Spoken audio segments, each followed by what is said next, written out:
My name is Ibrahim Shishagor, and this is the first video in a series of videos that I'm going to make about a debate I saw a few weeks ago between Sam Harris and Cenk Uygur. Sam Harris, as you probably know, is one of the most famous atheists in the world, and Cenk is one of the main hosts of the Young Turks channel. And it's a good video, it's a good debate, it's interactive, and I urge you to watch it. But as I saw that there were, in my view, many flaws to the way that the debate was going on. And Sam Harris's views, I heard them before in different cases, but this is a great example where he reaches a lot of conclusions without the logical substance and foundations that is needed, and the different aspects that any ideology has to be considered and watched to find the reasons and the roots of the problems that we have going on in the world right now, and who to blame them on.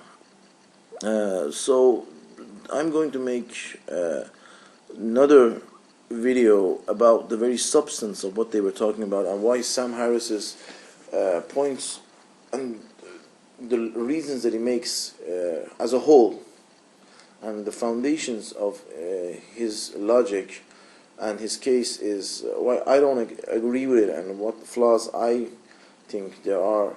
But first, maybe I should have done that first, but for whatever the case, I'm making some short clips where I pick some logic that he uses and some cases that he refers to, and which I don't agree with, and I think are very simple, and which we don't have to go at length into. So one of the things he talks about is the history of the Prophet Muhammad as a warlord and as a tyrant, and he talks about that in a few minutes of the video, and I'm going to give my views on it. So first I'll show you the part where he says these things, and then I'll talk to you after that. But I'm not seeing it. I mean, we just had a whole conversation about it. We're not done. We're not done. So okay. One very important piece here is the example of Muhammad and the example of Jesus. Muhammad was not a hippie who got crucified, right? Muhammad was a conquering warlord. Muhammad's ethics, his life course, has much more in common with Alexander the Great or Genghis Khan than it does with Jesus or with Buddha or with Mahavira or other progenitors of the world's, quote, great faiths. Yeah, but Jesus wanted to conquer the world. He just sucked at it. No, well, that's one way to say it. But he was not ordering people's heads cut off. He got crucified. Have the power to. Well, no, you're reading that into the situation. But I'm saying the ethic you get out of Jesus. The Sermon on the Mount doesn't give you, okay, let's cut the heads off of those 300 Jews and let's take sex slaves. That's right. If you want to cherry pick the good part. So that was the video, and I think you can grasp how he was presenting his case and the conclusions he was reaching.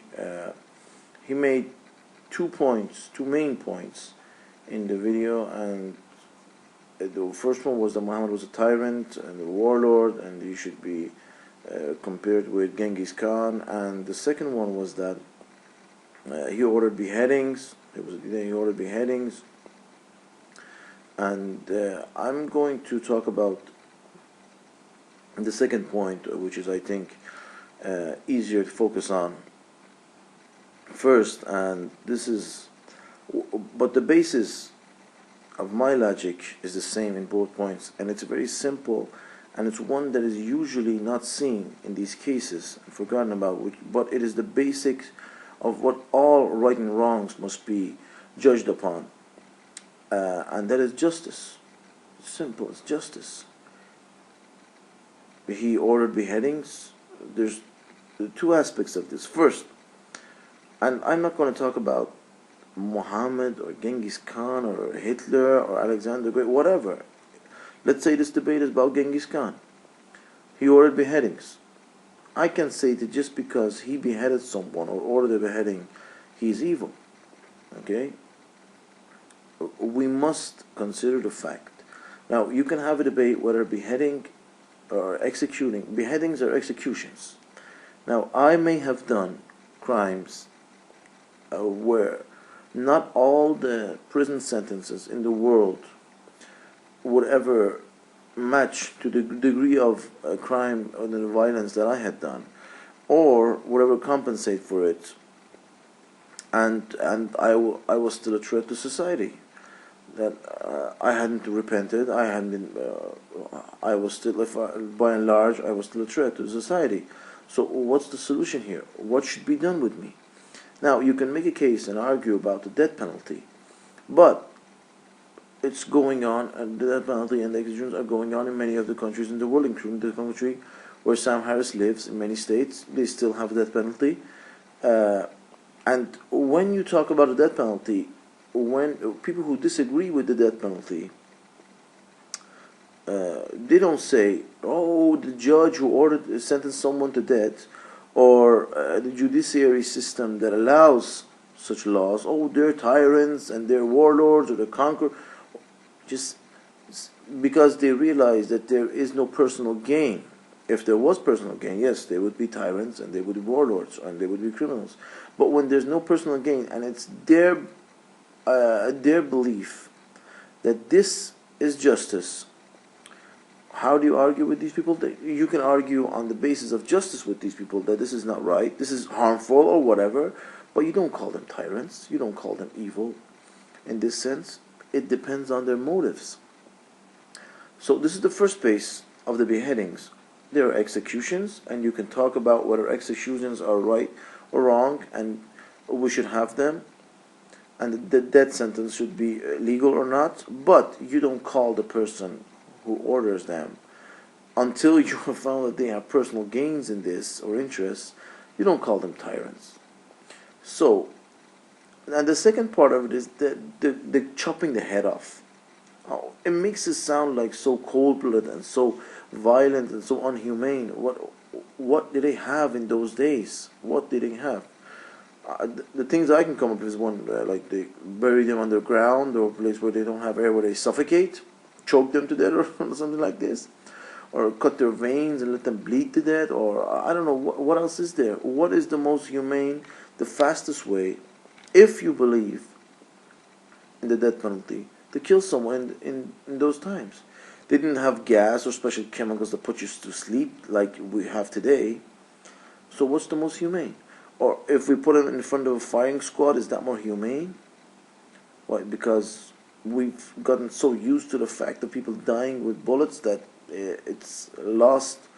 It's not taboo anymore.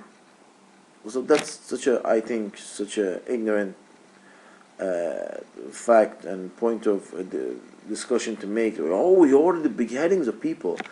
And the second part is, as in the first part, that he was a warlord, he was a conqueror. I'm going to talk about Genghis Khan again. We can't say Genghis Khan was a conqueror in the bad sense of the word if he conquered for a just cause. And what I mean by this is, how can you have conquered? How can you conquer with a just cause? Is that if there's 2 points here. First, the first basis, first level of you should have is whether this person has been picked and chosen by the people of his nation as their leader. If he has been picked democratically, legally, then he has a duty to preserve and maintain and protect their interests, their livelihood and their interests. That's so simple. So, if another nation, another group, another tribe, another anything, domestic or foreign, tries to harm the interest of the people of this nation, he has a duty to protect it. Sometimes that means going to war. Sometimes that means killing. Sometimes, that's it. Sometimes that means they're starting fighting with other people and things like that. And is that all wrong? I wonder what Sam Harris would say. Mr. Harris, if somebody attacks your country, what do you think you should do? Or if you feel a threat, a real threat, not just thinking, oh, somebody's going to do something, I think, and I don't have information, and what you do, do you have the right to protect yourself? And when you're not a civilian, you're a public servant, especially the leader of the country, it's your duty, it's not your right, it's your duty. You must do these things, you must protect them. So, I'm not going to get into the case of Muhammad or anything, but if you want to talk about someone who started wars, you have to talk about why he started. The motivation, the reason is the most important thing. Because if a leader starts a war, fights to protect and to serve his people and their interests, he is not only a villain, he's a hero. He should be glorified. Unless you don't accept that, you think that all fighting and all war and everything and anything, any bloodshed, it's all wrong. It's inhumane, it's unjust, or whatever you like to call it. So I think that this is the point that Sam Harris does. He just makes a point. Oh, he's a warlord because he's a conqueror. That's all. Why don't you get into the fact why he conquered, why he fought? This is the most important thing that we should be considered. But Mr. Harris doesn't go into, and most people don't really think about, oh, he started a war, so he's no. I'll give you an example. If George Bush had attacked Iraq, had attacked Iraq because he thought that because Iraq had, in fact, truly hurt the interests of the American people, and were liable to do it in the near future. And look at the other side. America had done no harm and done no injustice to the people of Iraq. Forget about colonization and the history of the colonial powers and everything in the Middle East. No, forget about them. We had done that. We were minding our own business and then started Iraq because they wanted our riches, they were envious or whatever. Okay? Had a personal grudge. Saddam had a personal grudge with Bush or whatever. They feel that Iraq is a real threat to the country. They must prevail. They must attack. They must do something. So, would anyone have criticized George Bush if he had attacked on these conditions? The only reason anyone criticizes George Bush is because they say that there was no justification for the war. They came for the oil. They wanted the geopolitical, strategic country.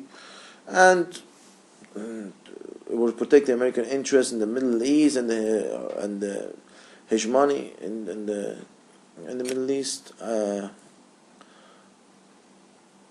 So I think that Mr. Harris or whoever else, or Cenk and things like that, they have to realize that if they want to, or if they want me to reach a conclusion that Muhammad is a warlord or whoever, Genghis Khan, Alexander, he's a conqueror, he's a tyrant, they have to tell him, you can't just place this fact upon the logic that he started wars. He fought with other people. Why did he fight? If there was a just reason for what he did, he should be called a hero, not a villain, not a tyrant. So this is such simple logic that I'm just wonders why would Sam Harris, with millions of his followers that he has, not reach this conclusion and not use the debate. This is what I think. There's only two conclusions I can reach from this: is that one, Mr. Harris does not realize this fundamental, basic logic, which he doesn't. I think that people should be very doubtful of what he says. The second thing is he realized it, but didn't seem to want to bring it up in the conversation. And if he didn't, well, does he not realize that he can only have two kinds of viewers? It's first one is that he reaches, like me, reaches this conclusion that wait a minute, why did he start a war? Was so, and since Mr. Harris doesn't answer, then I will not accept his logic and say that that's not right. And the second part is people who don't reach this conclusion for themselves. And if Mr. Harris had said, well, he's a warlord because he started wars, and these wars were unjust because of reasons X, Y, Z, then if I had not pre-taught this logic, then I would have said, oh yes, that's so great. Much more to the favor of his debate and his argument.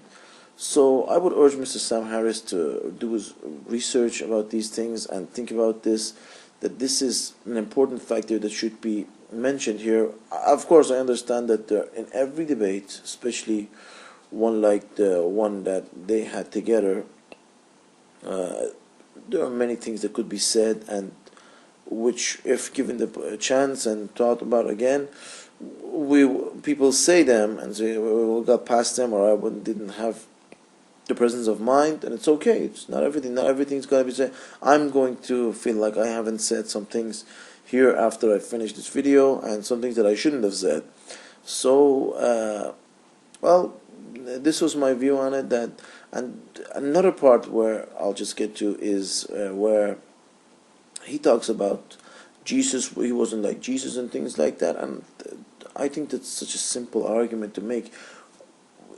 If Jesus, Christ, didn't want, had this notion of an ideology where it was all peaceful and there was no harm to anybody and no war and no fighting to anybody, first of all, that I don't accept that ideology.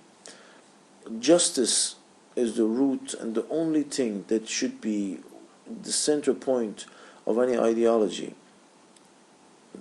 If someone, killing is not always bad. Fighting is not always bad. Sometimes you have to fight. Sometimes you have to kill. So I think it's a fairyland ideology to have, where there is always peace and you don't fight with anybody, don't protect yourself. Oh, somebody wants to kill me and attack me and take everything I'm going to say, I have to let them, I can't protect myself. No. Sometimes, but violence and fight and war and killing in the name of justice, and not just in the name, but in the true meaning of justice, are the way to peace. And I don't want to get on this too much, and we can talk about it later, but this was the first point that I'd like to make. That, and then Sam Harris has used such as stereotype argument. Oh, he was not like Jesus and Gandhi and whatever, all the peaceful people that we think were peaceful, and oh, they're so good. And then he uses the word beheadings and things like that, and he was a warlord and conqueror and things like that, and in the mix-up you just get this really bad picture of the person they're talking about. But this is just feelings, this is just emotion, encompassing rationality and taking over the rational mind and logic and thinking.